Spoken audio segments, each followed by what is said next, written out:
In a small town in the heart of MAGA country, residents no longer will have access to a health clinic thanks to their votes for President Donald Trump. Yes, that's right. The leopards have come for their face. In fact, at the end of last month, September 30th, the Curtis Medical Center in Nebraska closed its doors for good, for the final time. Which means that residents now, if they have a medical emergency, they're going to have to drive about 40 miles away to the nearest hospital to get health care. So now, why did it close? Well, the CEO of the clinic says, well, it's the Medicaid funding in Trump's big, beautiful bill. The Medicaid cuts. They cut over $1 trillion out of the program. That said, residents not exactly buying it. What do you mean? Well, one resident, April Roberts, says anyone who's saying that Medicaid cuts is why they're closing is a liar. While retired Navy veteran Jim Christensen said that he'd read in an op-ed that, quote, tried to blame everything on Trump, quote, horse feathers. Okay, so, yeah, they're not exactly buying it, okay? So, the reality, the truth, the facts, whatever, all those things that clearly point to Donald Trump and the Republicans massively gutting Medicaid funding, which, again, overwhelmingly goes to rural hospitals to keep them open. They look at that and they're like, no, I don't believe it. No. Just forget about the evidence. Forget about the evidence. Facts, reality, no, don't care. Don't give a damn. This is a great example of how nothing Donald Trump does will ever change these people's minds. Trump could literally break into these people's houses, drop trow, and take a giant shit right on their kitchen table. And they'd be like, well, look, when you gotta go, okay? I don't blame him at all right? You know what? In fact, the liberal media is gonna try to spin this to make Donald Trump look bad. I'm not in favor of that. And then maybe the next thing will be like, what shit? He didn't take no shit on the table. What are you talking about? What are you talking about? My point is, you can't reason with those people, okay? And look, we all know the reality. We know that most rural hospitals do not make a lot of money. A lot of them actually operate in the red. In fact, these hospitals like the Curtis Center rely heavily on Medicaid funding to at least continue operating, even though they're not making any money. The Curtis Center, by the way, had long dealt with financial challenges and also dealing with inflation, of course, and they had said, quote, in its reason for closing, anticipated federal budget cuts to Medicaid. And it's not the only place that this is happening. It's happening all over the country. I've talked about this in other segments here. Rural medical centers that have operated in these towns for decades are going out of business. And that's right after Trump's big, beautiful bill cut $1 trillion out of Medicaid. That's the reality. Now, yet too many people have bought into what Trump was saying about Medicaid because they support these cuts. Look, these people, these voters, they like the work requirements. They're like, oh, yeah, well, it makes sense. It's reasonable, to make the people work because, a lot of the people are lazy. No, they're not, though. They're not. Okay? About 60% of people on Medicaid work. The rest are too disabled to work, or they are caregivers to other people. Okay? That's the reality of the situation. Okay?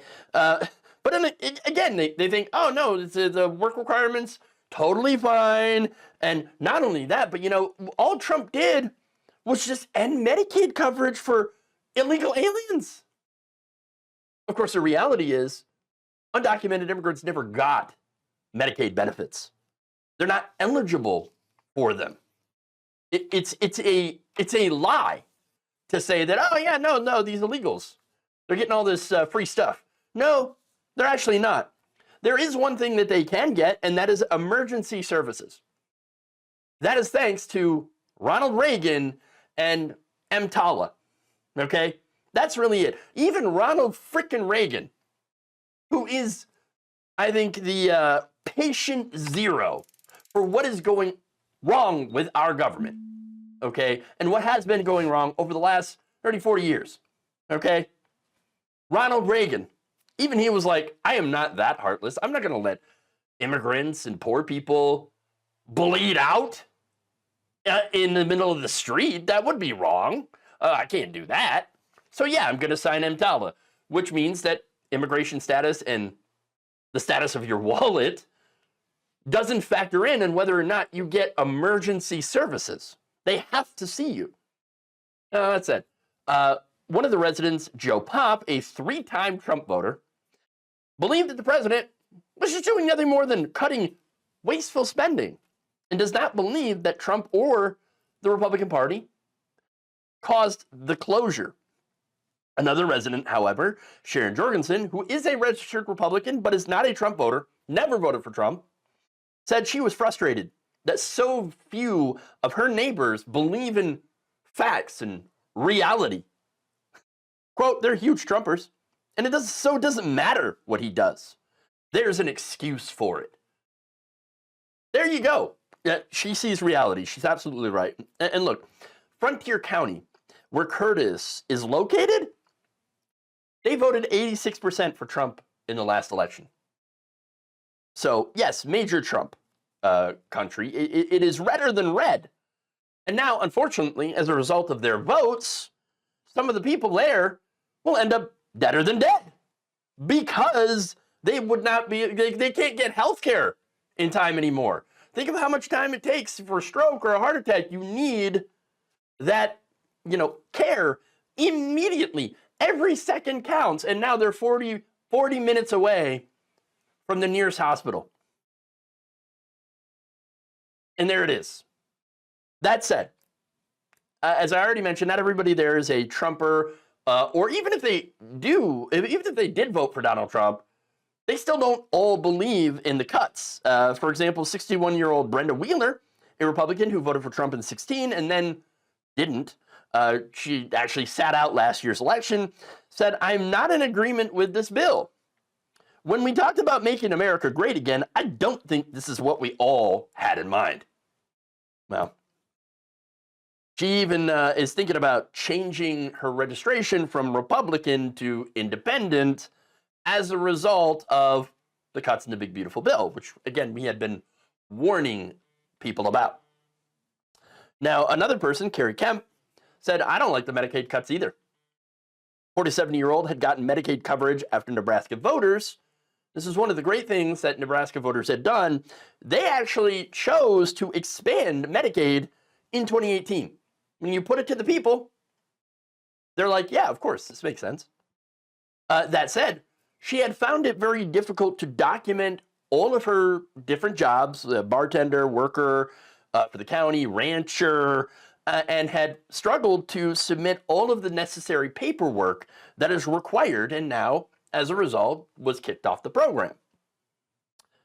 That's the thing about the work requirements. That's the thing about all the onerous paperwork that they have. They're essentially burying people in forms and, and verifications, okay? And they do that on purpose to keep more people out. If you are working, again, which about 60% people on Medicaid are, or are disabled, whatever, you're not going to be able to keep up with all of this paperwork and then do all the other things that you have to do, okay? But that's the point. You put barriers in place into these programs so that less people are going to be able to enroll. That basically is the Republican plan on how to save money on these programs. Just make less people able to, qualify for it. There you go, instant savings. Because we're serving less people. What? That's the problem. That said, Kemp, a lifelong Republican and Trump supporter, says he does not hold any of this against Trump and suggested that once he finds out how much it's actually hurting his voters, that he's going to do something. I really think he's going to do something.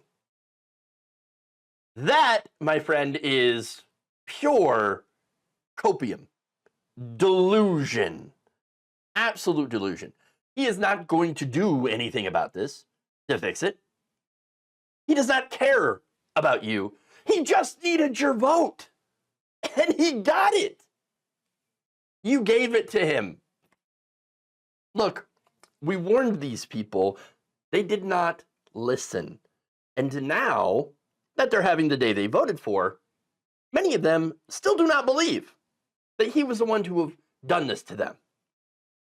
The leopards came for their faces, and yet, if given the chance, they would gladly vote for the leopards again. Thank you for watching. If you enjoyed this video, please like, share, subscribe, hit the bell icon in order to get notified whenever a new video is released. And if you want to support independent, progressive media through this difficult time where it seems like everybody is shutting down, you can become a member on our YouTube page, you can become a subscriber on Facebook, or you can go to my Patreon. It's patreon.com/Jeff Waldorf. Thank you.